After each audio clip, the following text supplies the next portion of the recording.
화제의 발언으로 주요 뉴스 정리해보도록 하겠습니다. 정치권은 무척 분주합니다. 자유한국당은 당대표와 친박계가 피말리는 승부 중이고요. 국민의당과 바른정당은 계산이 복잡합니다. 어쨌든 바른정당의 몸값은 높아진 상황인데요. 오늘 아침 YTN 라디오와의 인터뷰에서 하태경 바른정당 의원은 홍준표 한국당 대표에게 이런 충고를 냈습니다. 저는 홍준표 대표가 어쨌든 시작한 마당에 자기 직을 걸고 좀 강하게 했으면 좋겠어요. 그러니까 서청원, 최경환 출당이 안 되면 나라도 당을 떠나겠다. 그 정도 결기를 보여준다면 바른정당 합당은 몰라도 뭐 그렇더라도 저희는 한국당하고 합당하지 않을 겁니다. 그 이유는 좀 더 설명을 드리고 대신에 국민들한테는 박수 받을 수는 있다 저는 생각을 합니다. 친박과의 정면 대결에서 홍준표 대표가 대표직을 걸고 싸움에 임하면 적어도 박수는 받을 수 있다고 충고한 것인데요. 그러면서도 합당은 없다고 선을 그었습니다. 자, 아무튼 바른정당에서 불어온 야권 정계 개편의 바람은 지금도 강하게 불고 있습니다. 정치권에 부는 또 다른 바람, 과거 정권의 실정을 파헤치는 것인데요. 요즘 이슈가 되고 있는 원전과 관련해서 홍익표 더불어민주당 의원은 이명박 정권에서 수출을 했다고 주장하는 원전 외교에 문제점이 많았다고 지적했습니다. 이게 두 가지죠. 하나는 원전 수출에 대한 과대 포장인 거고요. 두 번째는 이명박 정부 시절에 맺었던 계약이 박근혜 정부 들어와서 추가로 악화되는 겁니다. 즉, 그 전에 맺었던 계약도 확정된 게 아니라 이후에 그 UH에 휘둘리면서 그 계약이 악화되면서 사실상 빚 좋은 개살구에 머무는 거 아니냐 이런 우려입니다. 홍 의원은 이명박 정부 시절 자랑했던 UAE 원전 수출이 사실상 독소 조항이 5가지나 된다 이렇게 주장을 펴고 있습니다.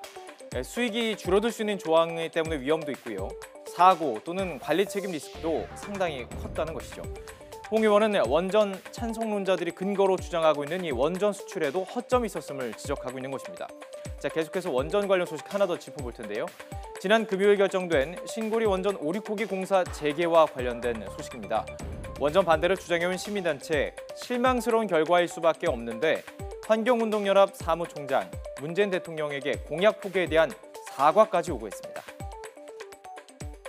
대통령의 입장에서 보면은 본인의 정책과 공약을 포기한 것이지 않습니까? 예. 그렇다면 이 부분에 대해서 우선 사과를 했어야 된다고 생각을 합니다. 예.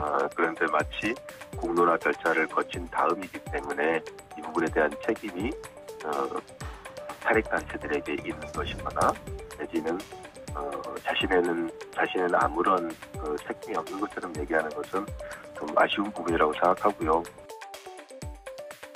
네, 마지막으로 지난 주말 가장 관심을 끌었던 뉴스죠. 유명 연예인의 집에서 키우는 반려견에 물린 사람이 결국 숨졌다는 소식인데요. 전문가는 작은 개도 위험할 수 있다면서 그 이유를 설명했습니다.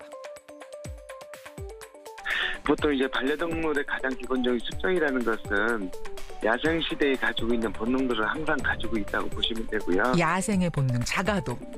네네, 이제 많은 세월이 지나면서 순화를 시켜주기도 했지만 예. 이 줄이 끌려준다는 것은 이제 자율성을 갖는다는 거 똑같습니다.